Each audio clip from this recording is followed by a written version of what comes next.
Había una vez una muñeca de tela llamada Alfonsi, con su uniforme blanco impecable, sus zapatos blancos y su largo pelo rizado. Alfonsi destacaba entre las demás muñecas. Sus ojos negros brillaban con una mezcla de compasión y determinación, características esenciales para su rol de enfermera. Alfonsi siempre llevaba su chaquetilla con orgullo, en la cual se podía ver su nombre realizado con transfer justo en el pecho.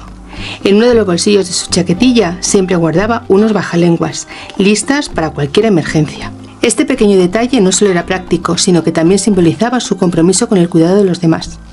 Además, Alfonsi llevaba un bolso decorado con motivos sanitarios, un toque personal que añadía un aire de profesionalismo y cariño a su imagen.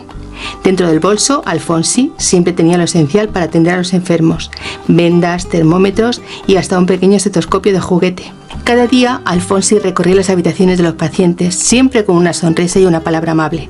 Su mera presencia traía consuelo y esperanza a aquellos que más lo necesitaban.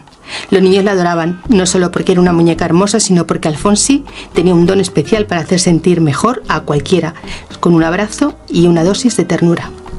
Las noches en el hospital eran menos solitarias con Alfonsi alrededor. Bajo la luz suave de las lámparas, ella contaba historias a los pacientes más pequeños y le cantaba suaves canciones para que pudieran dormir tranquilos.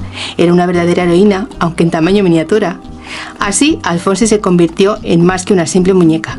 Era la amiga fiel y la enfermera dedicada, que siempre estaba allí para quienes más lo necesitaban, llevando cada gesto la promesa de un mañana mejor.